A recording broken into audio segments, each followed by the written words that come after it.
In this edition of UTA Spotlight, we see how the campus of UTA celebrated the Lunar New Year on campus with the Arlington community. UTA Transportation introduces a new parking system on campus. The second annual Rhythm and Soul Fest was hosted on campus, and we see how it went.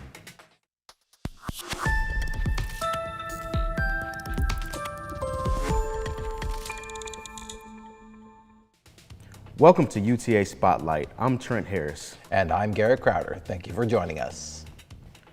With a full moon and bright lights, February 17th brought celebration across Asia and UTA. In celebration of the Year of the Firehorse, the UTA Department of Global Engagement partnered with 5 Asian organizations and associations to host Lunar New Year Night Market, bringing an evening of colorful dances, delicious foods, and vibrant Asian traditions to Brazos Park. The event gave students the opportunity to partake in traditional activities while also being able to purchase authentic Asian treats from participating organizations. While this event featured a variety of performances and interactive activities, Tyler Lee, president of the Asian Business Student Organization, said he hopes attendees walked away with a deeper understanding of the holiday's meaning. I hope that people take away the wisdom, remembering their culture in an event like this. Lunar New Year is about uniting everybody, not from every background, but also remembering the people that brought them here and the culture they provided here.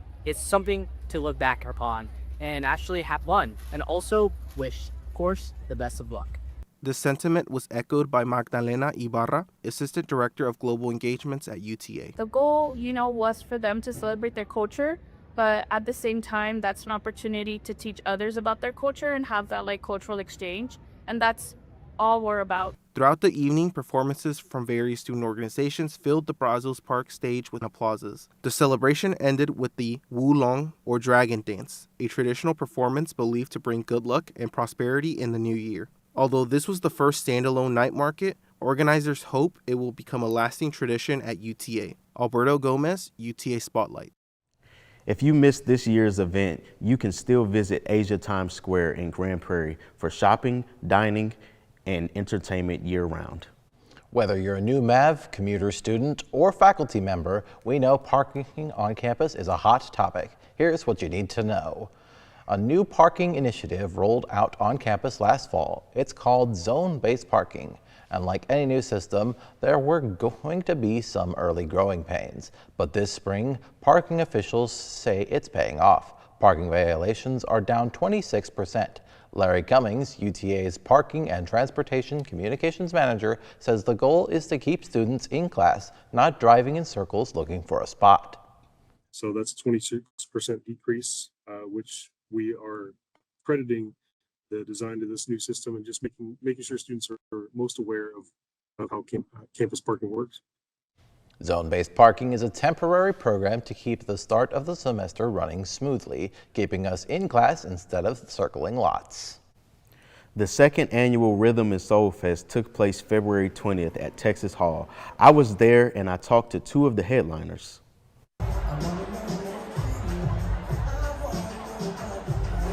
Music, memories, and motivation filled Texas Hall Friday night as UTA hosted its Rhythm and Soul Fest. Fans packed the venue as music legends took the stage for a night of classic hits and powerful performances. After the performances, artists shared advice for the next generation hoping to break into the music industry. One of the things that I think is important when you're an artist to just be creative, have fun, and think about something. Don't really think about it, but just make something that you know is real for you. And I personally think it'll stand the test of time. The night also featured a powerful performance from gospel artist Leandra Johnson, whose voice brought the crowd to its feet and added a soulful energy to the event.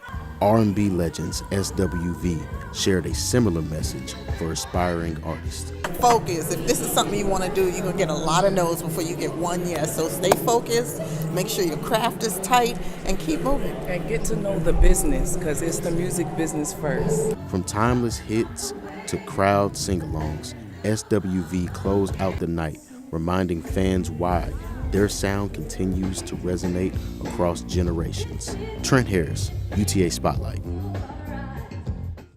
And if you enjoy live music, you can catch the popular UTA Spring Jazz Concert at Texas Hall, April 16th.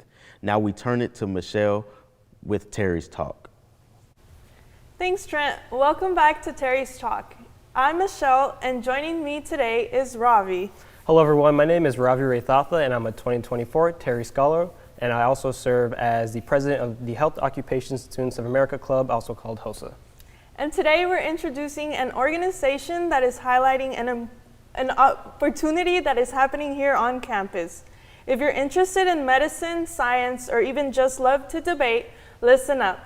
The UTA College of Science is hosting an Ethics Bowl 2 on March 19, 2026. Robbie, can you tell us a little bit more about the organization you're a part of? Yeah, so HOSA is a pre-health club, and we focus on bringing relevant healthcare experience to our students through competition. And we're the only healthcare club that does this on campus. So students are able to pick any competition they want to choose from based off the list that HOSA puts out. And then we go to 2 competitions in the spring where our students can showcase their abilities and place internationally and on the state level and gain experience in healthcare. And about the Ethics Bowl, this is an opportunity for students to gain more experience in ethical reasoning, especially if they're taking the MCAT, the CASPER, the preview, and doing medical admission interviews. So this is a great way for pre-health students to gain a little bit more experience in that way. And it'll be a fun event, so if you can make it out, please do March 19th, 3 to 6 p.m., 6th floor of the library. Thank you, Ravi, for sharing more about this opportunity. If y'all want more information or are interested in joining the organization, follow at hosa.uta. And now we have some exciting news shot by our fellow Terry, Aiden.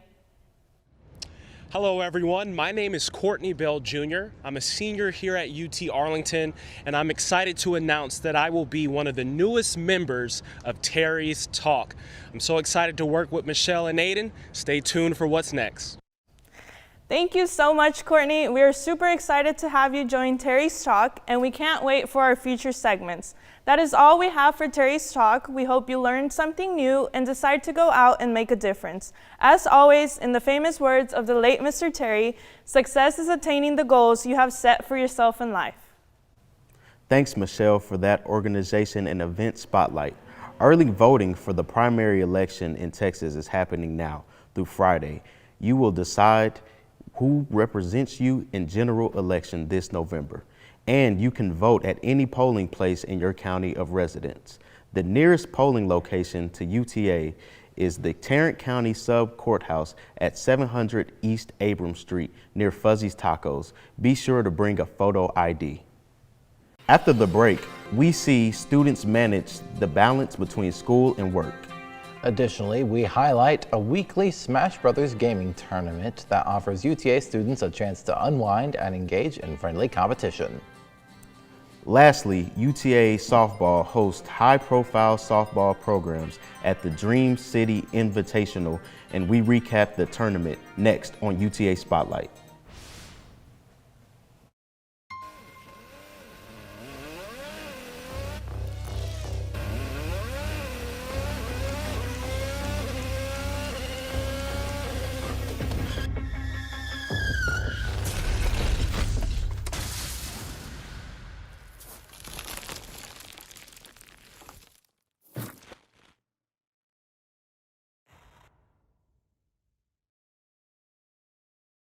For a lot of college students, the school day doesn't end when class is over.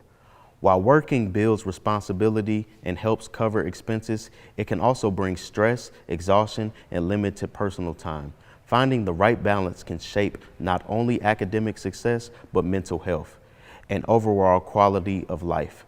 Take Prince Okafor, a junior at UTA majoring in physical therapy. He is taking 5 classes and working 30 hours a week at Quick Quack Car Wash.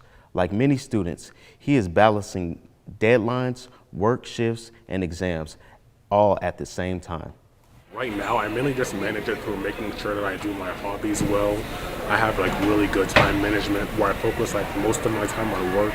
When I'm not at work, I'll like segment my time into like half studying, half having like hobbies, going out with friends and all of that.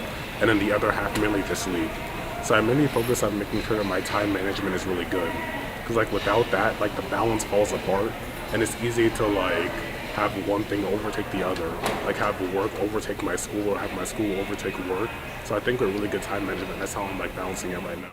If you're feeling overwhelmed trying to balance school and work, UTA students can visit campus counseling services for support and help managing the load. As the campus becomes quiet at night, a student business market pops up to engage with students on campus. The Filipino Student Association held a night market for student businesses to interact and sell their products to students on campus. The market offered students various types of food and products. Students could thrift clothes, pick out jewelry, and taste test some Asian food. In addition, it gave the opportunity for the businesses to connect with the student community through creativity. If you are interested in more student markets, UTA Center for Entrepreneurship and Technology Development will host the semesterly MAV Market on April 18th. Makayla Nobles hosts Healing Reflections, which focuses on personal growth and emotional well-being for students. The last episode explores a tool you can use to tell if you're in a toxic relationship. You remember in chemistry class in high school where you did the litmus test? Yes. And you stuck the paper in, and if it turned purple, that meant that the water was acidic? Mm-hmm. I want you to do a relationship litmus test to tell you if you've been dealing with toxicity. And on a deeper level, this is what it looks like. Going to get a piece of paper, you're going to create 3 columns. First column is going to be your needs.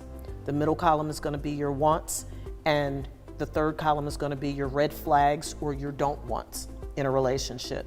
You want to create an exhaustive a list as you possibly can of things that you absolutely positively need. In other words, things that could potentially be non-negotiables in your relationship. Like, I really, really, really need these things.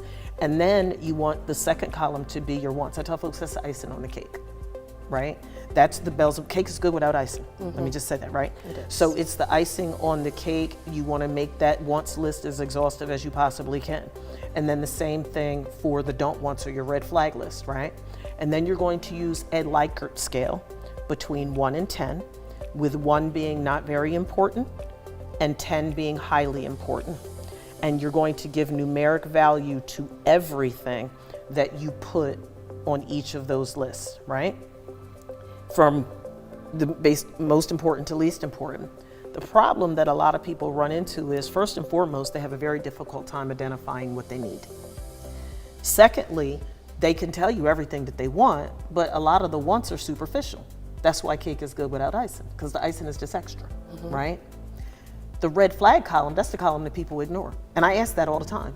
So were any of these behaviors present in the beginning? 100% of the time people are like, well, yeah, well, why'd you ignore them? Because you have abandonment issues and you thought that you could fix them. You ain't Jesus. How were you possibly going to be able to fix them, right? So in that red flag column, if you rate something a 1, 2, 3, 4, or 5, that means that you don't really want to deal with that thing. It's important, but it's not. I tell people, keep an eye on those things, because if they show up in the relationship, you need to be mindful, because anything that you don't address, it's the same thing as saying that behavior is okay, which means it can morph on you. If you rate something a 6, 7, or 8, those are behaviors that you're probably going to need to put some interventions in place. Whether the intervention is breaking up, the intervention might be couples therapy, the intervention might be meeting with your pastor, it could be a more in-depth conversation, right? 9s and 10s, they're deal breakers. Run. Squirt! See you, out of here, right? The problem that so many relationships run into is those relationships are smack dab sitting in the low-end items of your wants category and the high-ranked items of your red flag category. And the needs are a foreign concept. And then people wonder why their relationships are trash, because you're not making your needs a priority. And a big part of why you're not making your needs a priority is because you don't even know what they are, because you don't know. To view the whole conversation, find it on Makayla's YouTube channel at The Real One TV or on Instagram at The Real Makayla. The UTA Esports Club hosted their 155th MAV Mayhem tournament last week. MAV Mayhem is a tournament where students go head-to-head to claim the title of the best Super Smash Bros. Player on campus. Founded and organized by a player known as Atomic, the event has grown to draw as many as 100 competitors, each bringing energy, passion, and plenty of friendly rivalry. For hours, the room fills with excitement, from casual matchup between friends to intense battles on the big stage for the championship title. And even if you're just stopping by to watch, the atmosphere pulls you in. The Mav Mayhem tournaments are held every Friday in the Social Work and Smart Hospital building from 5 p.m. to 11 p.m. More information on Mav Mayhem can be found on Mav Engage. Simply search Mav Mayhem and join in on the fun. Now let's turn it to Finn with a UTA Sports Update. That is right, Garrett. The Maverick Report starts now.